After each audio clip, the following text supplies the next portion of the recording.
dieną, pradedam mokesčių lengvatų komisijos posėdį.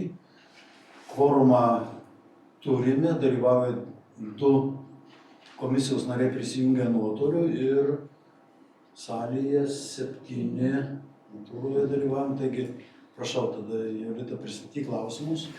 Labą dieną visiems.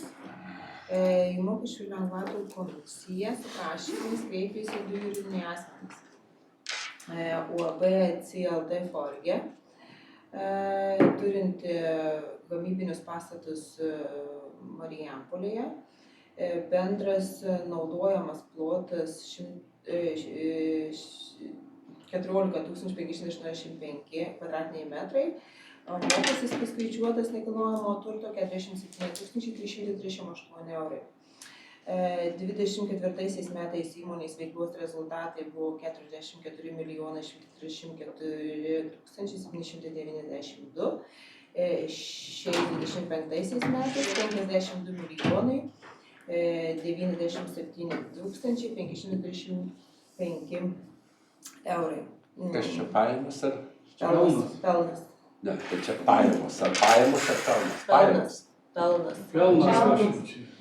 Parašyta, tai va, ar pajamos ar pelnas? Pelnas. Taigi parašyta veiklos rezultatas. Veiklos rezultatas Tai 55 milijonai, jie būdavo kur pas juos 5-6 milijonai pelno. Tai jie taip pateikė. Tai va, čia pasitik, aš tai nežinau, 5 milijonai pelno.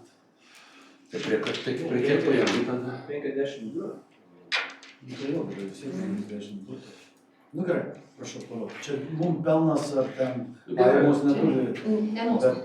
Bet pasižiūrėkim gal. Taip, prašo atleisti nuo 47 380 eurų nekilnojamo turto mokesčio 25 metus dėl įmonės vykdomų darbo sąlygų gerinimo, infrastruktūros modernizavimo, pastatų kapitalinio remonto ir būklės atnaujinimo Marijampolės mieste. 25 metais įmonė atliko remonto darbų už 2441 182 eurus. 241 tūkstantį. Taip, iš jų už 48 274 ir 74 eurus, tai patikslino man yra fasadų sienų remontas, tai išorinių. Ir dabar neturi mokestinio įsiskolinimo socialinio draudimo fondui, valstybiniai mokesčių inspekcijai, lengvatos kreipėsi 22 metais. Buvo atleisti? Buvusi. Taip, buvo atleisti. 22. Tai dabar pagal mokesčių lengvatų steigimo aprašą, turbūt pagal 6 punktą, kaip jūs manote? Tai pirmiausia, reikia žiūrėti į 6 punktą, ten kitą, turiu omeny, o kurį atitinka? Neatitinka. Ne vieną neatitinka, nuo to ir pradėjau. Kad jie vadovausi senų aprašų, kur buvo numatyta, kad lengvata taikoma, jeigu įmonėje einamaisiais metais atsinaujino namų fasadus, nuolangas, langus ten stogą. Šitas buvo punktas išimtas mūsų naujam variante, šito jau neliko. Įmonė pasiskaitė ne tą aprašą ir pritaikė ne tą dokumentą. Jie turėjo įsigyti nenaudojamus apleistus pastatus, juos atnaujinti ir tada. Tai siūlom neatleisti įmonės. Kokiu būtų kitų nuomonių? Ne, tai taip, turbūt tikrai buvo savo laiku, tikrai labai daug padėta, 5 metai prisimenam, tada mes 5 metus iš eilės ten atleidinėjom, tada visą programą. Dabar tikrai labai tvirta įmonė stovi, kaip sakant, ant kojų ir ką, dabar jau atėjo laikas, kad jau duotų mums savivaldybei, dabar jau tą grąžą duot, kurią mes suteikėm kelius šimtus tūkstančių tada per tuos metus. Tai va, tai dabar aš manau, kad aš tikrai pritariu, kad ne. Bet tai dabar dar tada klausimas prie mūsų tvarkos aprašo, nesakykit, dėl tų pagerinimų pastatų, tai čia kalbame jas tik apie išorę, taip? Jeigu taikoma būtų lengvata tik išorė. Ne. Tai įsigijo apleistus pastatus ir juos sutvarkė tik tai. Jau dabar ne apie išorę, apie stogą nekalbam. Visi šitą taip ir klausė, bet čia viskas gerai, esmė tame, kad čia gal buvo diskusijai, čia net irgi žiūrint, nes eilutės atrodo tikrai tai visi tie įvardinti darbai tikrai skirti tik išorėje. Kai kurie tai atkelia iš karto klausimą, atrodo, kad čia tikrai vidaus darbai. Tai čia aš manau iš to pusės. Manau, kad įmonė turi užtikrinti tas tinkamas darbo saugos sąlygas ir jie nenori turi remontuoti tiek vidaus patalpas užtikrintą viską, tiek išorės irgi, kad tas estetinį vaizdą, kaip sakyti, miestui duotų. Taip, kad aš tikrai irgi nematau tikrai savo laiku, kada jiems buvo sunku kūrėsi, buvo padėta, o dabar tikrai įmonė matyti pagal pajamas, aš manau, čia pajamas pelnas toks, nemanau, kad gali būti, reikia pasitikslinti, tai tikrai įmonė, manau, kad dirba pelningai ir tikrai ritmingai dirba ir dabar turi prisidėti savo mokesčiais prie miesto tvarkymo gerovimo.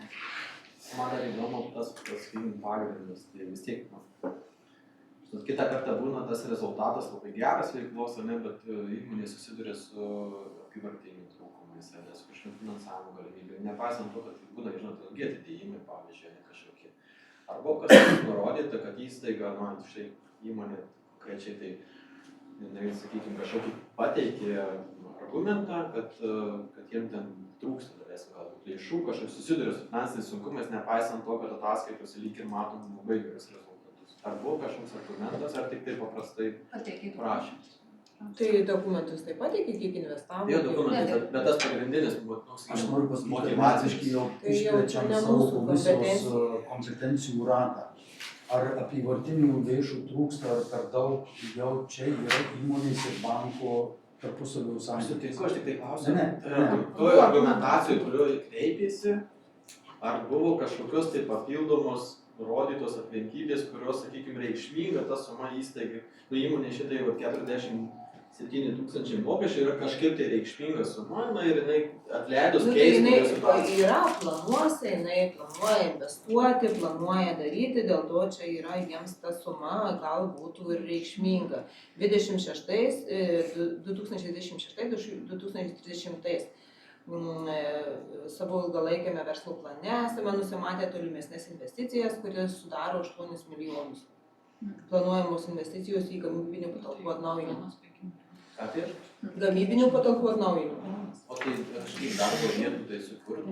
Nėra čia apie darbo vietas, niekas nieko nekalba. O tai gal galim mes, ta prasme, dabar aš tai turėčiau pasiūlymą, gal, taip žiūrint iš tos pusės, kad komisija visgi turi tą 6 punktą, kuriuo aš labai nemėgstu. Ir kad galbūt įmanoma būtų pasikreipti įmonę ir iš tos, investicinės perspektyvos, užklaus, sakyti, jeigu komisija visgi prasvarsčius norėtų įsitikinti ir įsigilinti, kiek čia jūsų tas jau naujas projektas, kuriam šitą sumą reikšminga, tarkim, kurtų darbo vietų ar atneštų kažkokios kitokios naudos. Nemanau, kad mes turim tiek laiko įlysti ir Aš pagalvoju, kas čia siūlyti, kam Žiūrėtų kaip į investiciją. Galiu pasakyti. Tai yra tvarka ir praktika.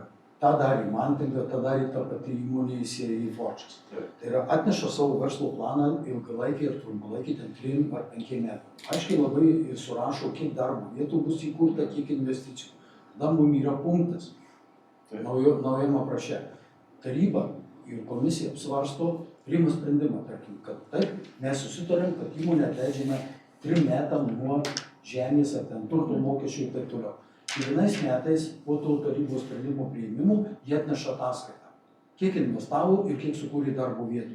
Tada mes tikrinam pagal statistikos departamentą, ar tai atitinka vidutinį tą darbo užmokestį Lietuvos ir taip toliau, visus kriterijus.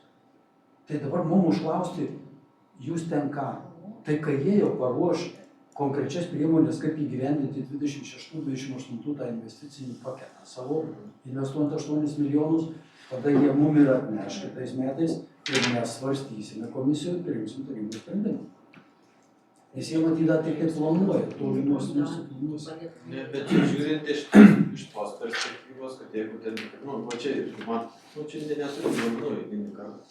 Įmonė ten lyg ir patvirtina, kad bus didelis investicijos, ir jos tikėtina kurs darbo vietas ir tai jau ir turi netgi sąsąją su to mūsų taisyklėm, kurios lyg tai leistų, jeigu tai būtų detaliai sudėliotas, tas būtent, kai jūs ir sakot, tas planas, kad jie investuos, kad kurs darbo vietos, Tai čia dabar tiesiog per mažai duomenų gaunasi ir mes Tai tokie... ko jie prašo, gal Bet jis jie jiems neprašo duoda. kęstuti. Jie prašo atleisti už atliktus remonto darbus.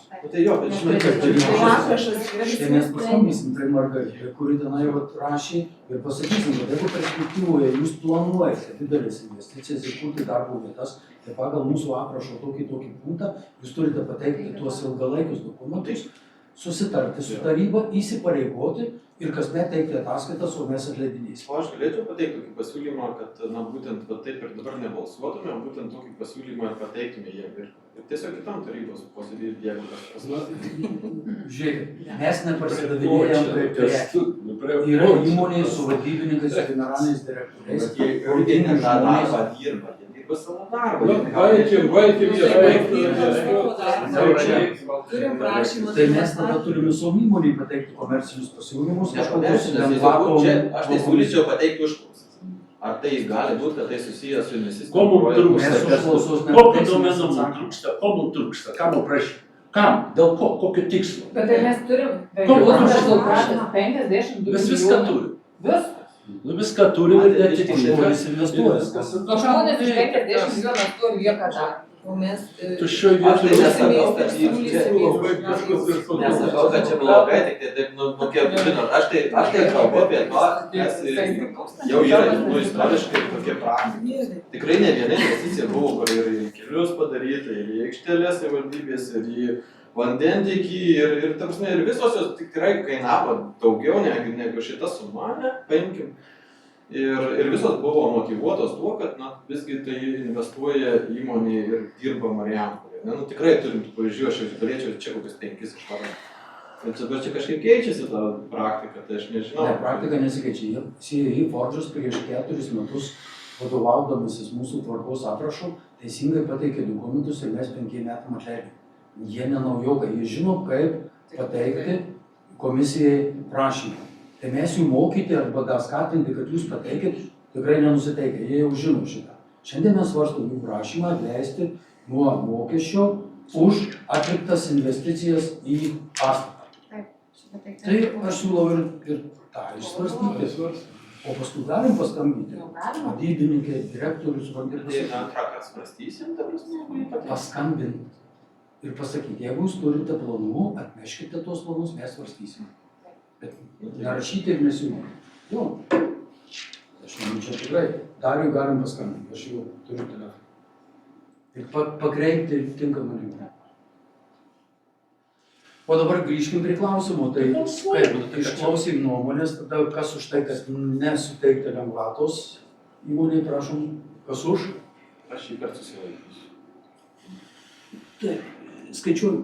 1, 2, 3, 4, 5, 6, 7, 8, 9, 10, ne? 10 vienas Kęstutis susilaiko.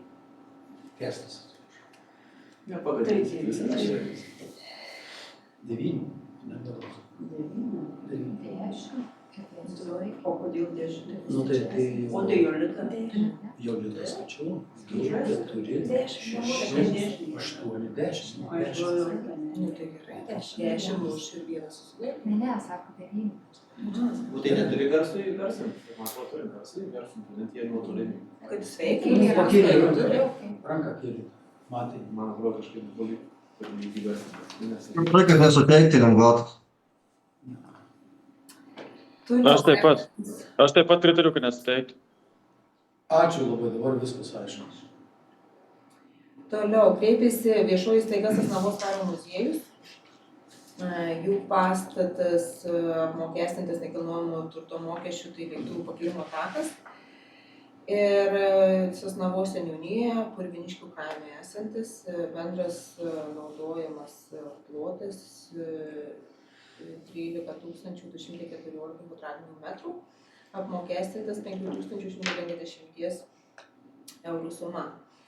24 metais turėjo nuostolį 7373, šiais metais turi 9882 pelną. Tai šis gautas finansavimo sumos yra iš valstybės biudžeto, tai yra projektinės lėšos.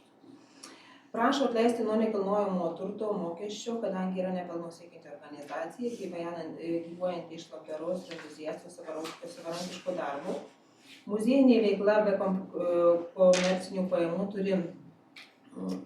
turima technika demonstruojama Marijampolės aerodrome ir kitur nemokamai, todėl priskaičiuojamas 5150 eurų nekilnojamo turto mokestis muziejui yra nepakeliamas. Pakilimo takas yra reikalingas karinėms technikos demonstravimui ir saugumui užtikrinti, tai yra orlaivių tupimui lietingų periodų, kai žolės takai būna per minkšti.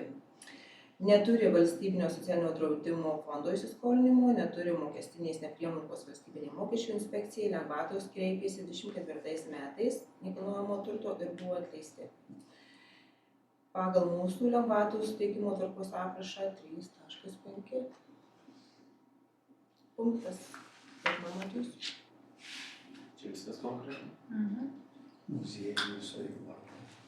Ne, tai čia turbūt, kad čia irgi kitotis, čia tikrai reikia palaikyti. Čia kaip Taip atlieka funkcijas visiškai tokias. nepelno siekianti organizacija užsiima tikrai savo iniciatyvą, daug sportininkų yra, iš pačios Marijampolės, matom, vyksta tokie ir respublikiniai renginiai tenai organizuojami, taip, kad manau tikrai, kad jiems reikia padėti, kad jie įsilaikytų ir galėtų toliau gyventi. Aš už tai, kad vertinau. Taip. Ar būtų daugiau nuomonių? Pritariam, taip? Tai kas už, prašom balsuoti? Siūlau atleisti 100%. Taip. Už. Pauliau, tavo nuomonė? Pritariu. Pritariu. Tai vienas. Na ką, ačiū visiems labai už dalyvavimą. Trumpas posėdis. Nelabai. Galbūt gegužės